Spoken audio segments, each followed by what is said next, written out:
Sveiki, mano mėly šauliai. Šiandien pakalbėsim apie tai, kas laukia jūsų per ateinančią savaitę nuo tada, kada žiūrite šį video. Ši savaitė gali būti, kad bus jūsų dėmesys šią savaitę į šeimą. Gali būti, kad teks kažkur važiuoti, vairuoti apskritai. Gal išvyką su šeima planuojate. Arba šiaip kokių reikalų bus su šeimos reikalai susijusių, kur teks važinėti nemažai. Taip pat gali būti, kad iš šeimos narių gausite kažkokios išminties, patarimų, arba pats dalinsite išmintį šeimai. Be to gali išaiškėti kažkokie, kažkas atsiverti gali, išaiškėti kažkas nežinomo. Arba jūs gali būti, kad to net ir neatsitikėjote, kad ten yra kažkokia paslaptis. Bet, kažkokie klausimai išaiškės. Greičiausiai apie žmogų ar žmonės. Matysim, ką kortos dar parodys. Pasižiūrėsim, kas laukia šaulio šią savaitę. Šitas pirmas, šitie du. Laiškas, meška ir vaikas, dalgis. Tai gausite kažkokią žinią didelę šią savaitę. Jau kaip ir minėjau, kažkoks neaiškumas išaiškės. Gali būti, kad ta žinia bus gan didelė ir galinga, kaip ta meška. Gali būti susijęs su jūsų vaikais arba jaunesniais šeimos nariais. Bet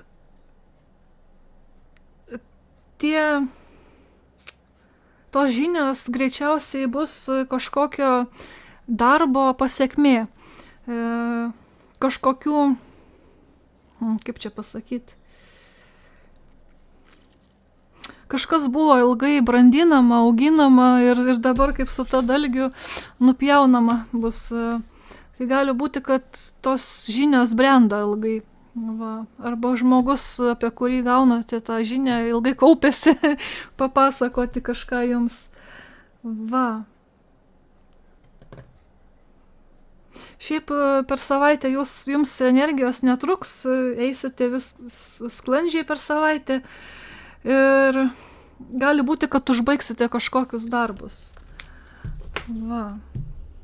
Gerai, pasiklauskim taro kortų. Kas čia baigėsi? 5 penkiakampių ir žinia. Klausiu, kas čia baigėsi. Nežinau, kodėl tai paklausiu, bet tai sakykim taip.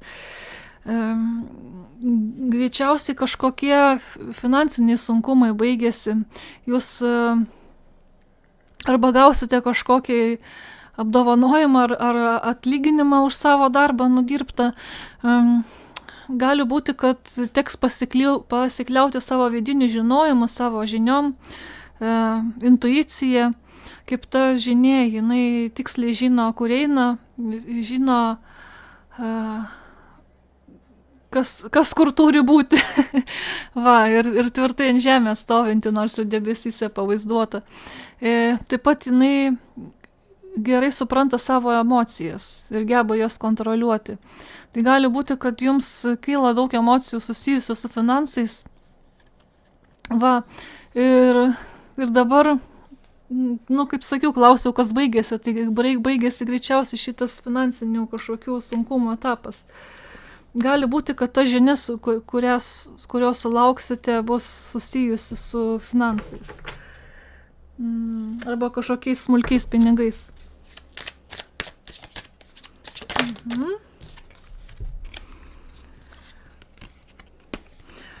Per savaitę eisite sklandžiai, turėsite pagrindą po kojom, jausitės kaip žuvis vandenį savo vietoj, dirbsite savo darbą puikiai jį išmanydami, kaip sakyti, nardysite savo vietoj.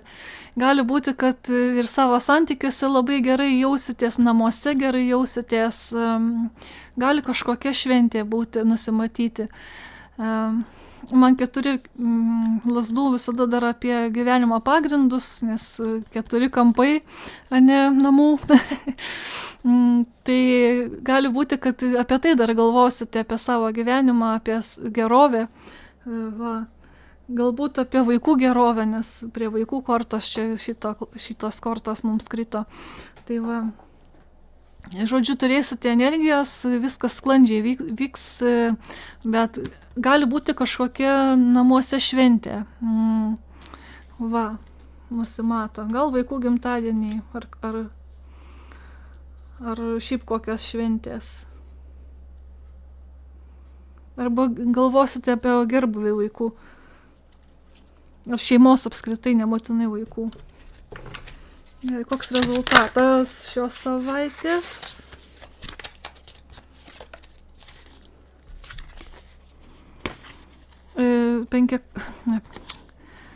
Keturi taurių ir tūzas taurių. Gali būti, kad jums bus gausite kažkokį pasiūlymą, kurio nelabai norėsite priimti arba nematysite jo. Galite būti per daug užsisklendę savyje ir nematyti tos galimybės. Bet ta galimybė didelė ir susijusi su jūsų emocinė raiška. Gali būti, kad net naujas kažkoks žmogus ateis į gyvenimą. Va.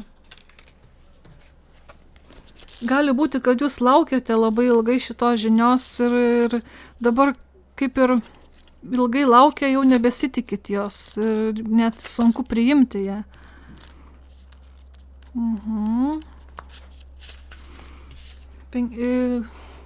Taurių tūzas. Meilė, nauji jausmai, emocinis pabudimas, kūrybingumas, dvasingumas, intuicija. Reprezentuoja meilę, atsinaujinimą, emocinę gerovę ir kūrybinę saviraišką.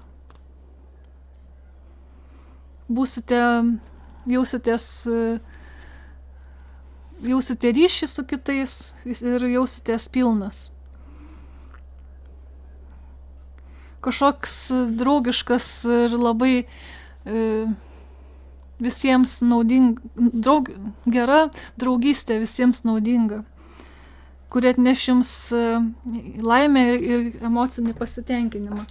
Tai va, tai jūs truputį kol kas nesate pasiruošęs tą priimti, tą gerovę, tą emocinę pasitenkinimą ir tą naują meilę.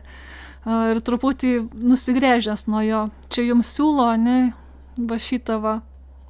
O jūs nusigręžę truputį varžotės. Tai va, tai žinokite, kad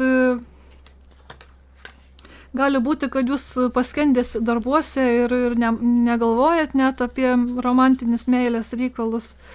Ar tai gali būti nebūtinai meilė, nors korta meilės.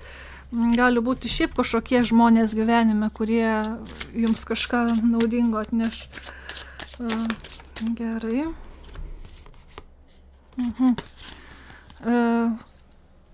Nuosaikumas ir lazdų karalius. Jūs žinote, ko norite ir turite balansą tarp galvos ir širdies, nors širdį truputį atstumėt. Tai va, tai truputį to balanso ir kortos įragina jį įgyti. Turite daug stiprybės, puikiai išmanote savo gyvenimą, savo darbą. Galbūt sulauksite kažkokios pagalbos ar kažkokių gerų žinių iš aplinkinių, ar kažkoks draugas ateis į pagalbą. Va. Bet jūs pats iš savęs galite dar daugiau duoti žinių kitiems negu jie jums. Va, o čia balansas. Tai va, tai truputį ragina kortos balansą tarp galvos ir širdies palaikyti, tarp savęs vidinio ir išorinio ir nebūti tokiam užsispyrusiam ir priimti tą meilę ar naują pagalbą iš kitų. Va. Nes čia tokia didelė emocinė gerovė ateina jums. Va, tik jūs truputį užsisklendęs.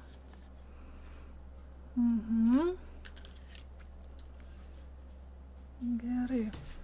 Lazdų karalių dar noriu pasiskaityti.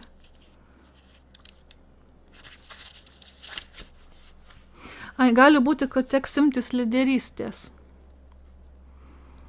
ir priimti ryškius sprendimus. Dėl to ir to balanso reikia tarp galvos ir širdies. Nes nors likimas jums siūlo dabar didelę emocinę gerovę, bet reikia ir ant žemės stovėti ir priimti žemiškus dalykus taip pat. Gali būti, kad kažkokių sprendimų teks priimti. Gerai. Dar apie tą žinią paklauskim, kokia čia žinia laukia šaulių. Kokia žinia?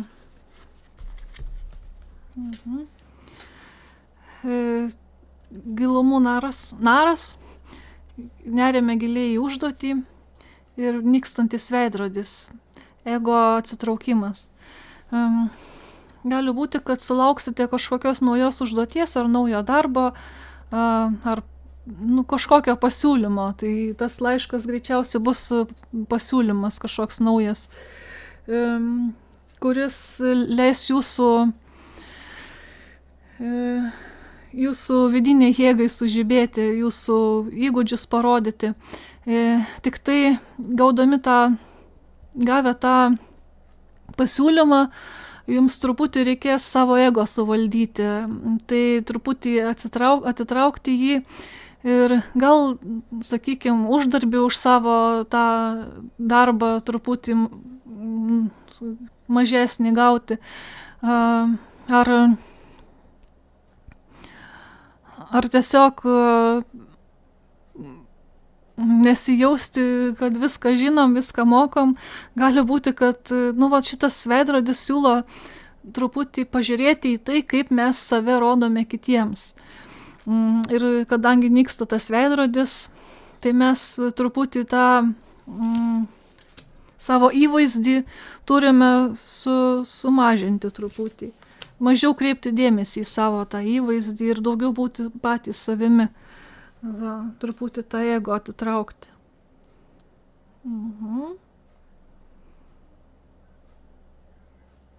Žodžiu, gali su darbiniais reikalais būti susijusi ta situacija.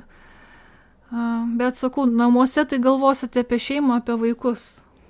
Paklauskim, kas apie tai. Kas apie šeimą? Ką mes apie šeimą? Kodėl šaulys ką mąsto apie šeimą? Vėl puota. Gali būti iš tikrųjų, kad apie kažkokią šventę planuojate.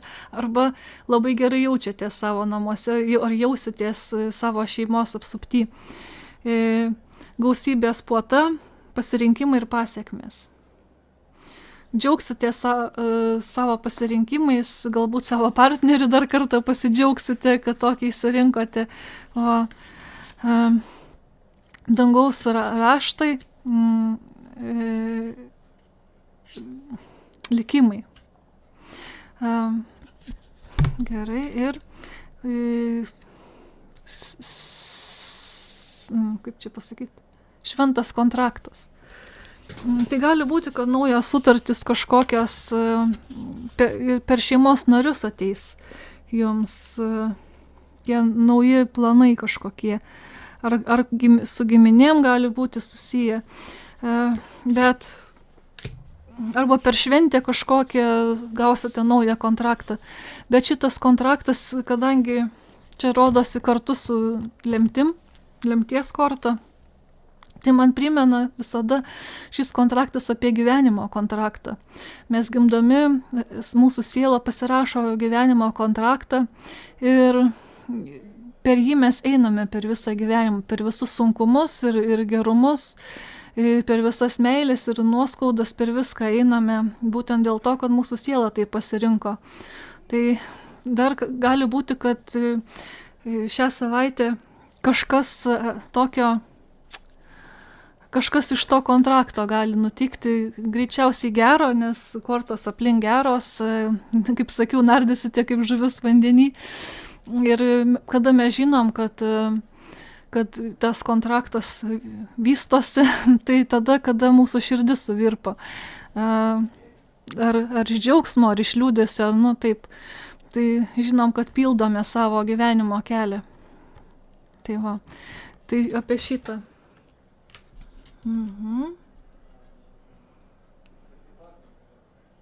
Bet vat prie šeimos tos šventės visi ateina. Tai gali būti iš tikrųjų, jeigu taip paprastai, žmogiškai, ne taip giliai žiūrint, gali būti, kad kažkokiai šeimos šventė ruošiatės. Va. Ir galite sulaukti kažkokių gerų pasiūlymų per šventę. Gerai, kam kantrybės čia reiks jums? Nes šita korta dar iškritusi. Balansas, kantrybė. Kam reikės kantrybės?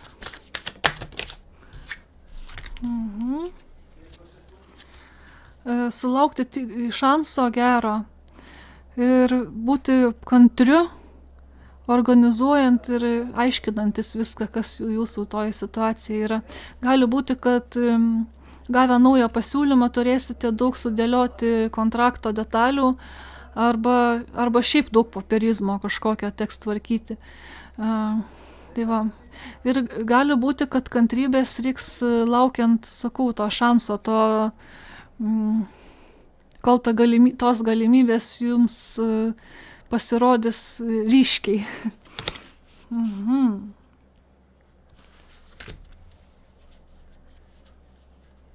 Gerai. Kokį patarimą dar?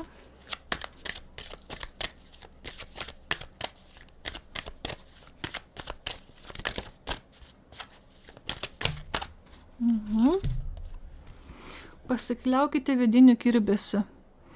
Ką tas vidinis kirbesys bando jums pasakyti. Tai gali būti, kad jūs jau nujaučiate, kas jūsų laukia arba ką turite daryti. Tai pasikliaukite to vidiniu kirbesiu ir ženkite į priekį. Čia toks paprastas patarimas iš kortų. Va. Gerai. Ką daugiau daryti su tuo kirbesiu? Iš kitos kaladės pažiūrėkim. Ką jisai man patarė, tas kirbesys?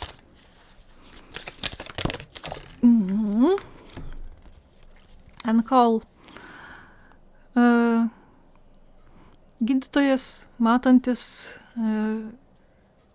šventikas arba šventikės sielos tikslas. And call, pasidomėjau, reiškia, kai žmogus gimsta su omnijono maišu visu. Ir tai yra sėkmės simbolis, laimingo gyvenimo simbolis. Tai va, tai gali būti, kad jums atneš didelę sėkmę tie pasirinkimai, tie pasiūlymai, kuriuos gausite. Gali būti, kad kadangi dar rodė ir emocinė gerovė labai didelė, gali būti, kad pasveiksit nuo kažkokių jūsų gyvenimo sunkumų, nuo kažko, kas jūsų sielą labai slegia. Va. Ir atrasite savo sielos tikslą tuo pačiu. Tai va, klausiau, ką tas kirbesys mums bando pasakyti. Tai bando mums pasakyti, kad mes esame apsaugoti, kaip tam omnijono maiše apsaugotas kūdikis, o negimsta. Tai va, ir esame apsaugoti ir kad turėtumėm pasikliauti savo gyvenimo tikslu. Na, ir pasikliauti tai šansais, kuriuos gauname iš gyvenimo. Va.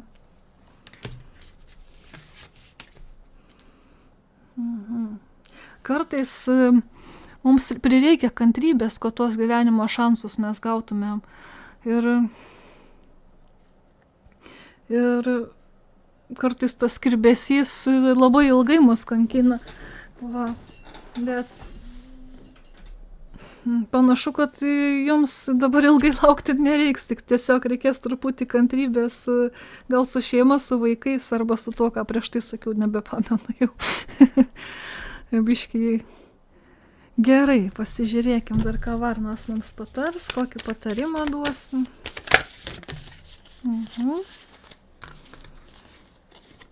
Pasiruošimas.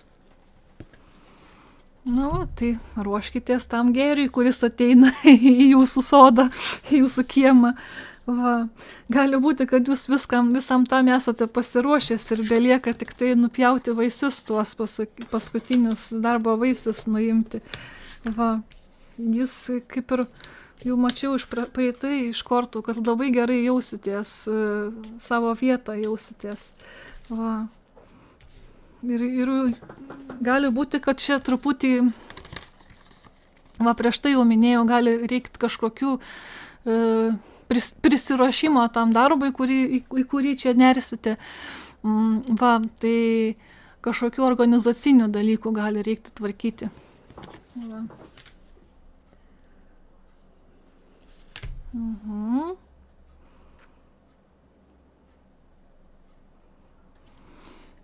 Gerai. Na ir patarimo iš didžiųjų išminčių paklauskim.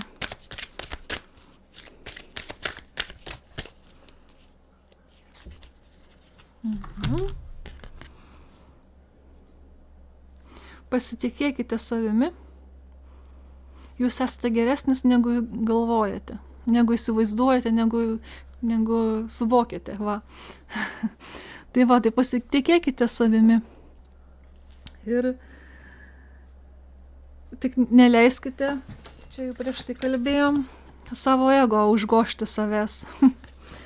Nes kartais tai būna, kad žmonės pasitikė labai savimi, tai tas ego labai užauga. Savimi pasitikinti žmogus kitokią truputį energiją skleidžia negu ego energija. Tai va, tai tą ribą, tą balansą atraskite. Va. Tai pasikliaukite savimi, dirbsite darbus, kuriuose labai gerai jausitės, gausite kažkokį naują pasiūlymą. Gali būti tas pasiūlymas ne itin gerai apmokamas, bet jeigu apie darbą kalbam, bet jis užves, atvers jums vartus, atvers kelius į geresnį gyvenimą. Gali, žinot, kai būna, gaunate kažkokį pasiūlymą, kurio taip, gal nelabai noriu, bet paskui vien dėl to, kad gavo tą pasiūlymą, gausite daug geresnių po to pasiūlymų, nes atėjote į tą kelią jau. Va. Taip pat su emocijom labai susitvarkysite. Gali būti, kad net naujas žmogus, naujas mylimasis ateis į jūsų gyvenimą. Jeigu turite partnerį, tai įsižiebs aistra iš naujo. Tai va, žinokite, kad turite visus resursus, savo žinias, viską turite, save suprantate ir drąsiai galite žengti į visus tuos darbus, kuriuos gausite pasiūlymų kokių. Va, ką dar čia turim. Žinokite, kad esate globojamas, saugomas. Ir tie šansai, galimybės tos ateis pas jūs ir daugiau jų, kaip ir minėjau. Nuo vieno prasidės daug tų galimybių. Atsiveria keliai galimybėms. Va. Tik tai truputį kantrybės gali reikti. Nu va. Tai tokia šios savaitės žinutė. Pasikliaukite savimi, būkite mylimi ir mylintis ir lauksiu jūsų kitą kartą. Iki.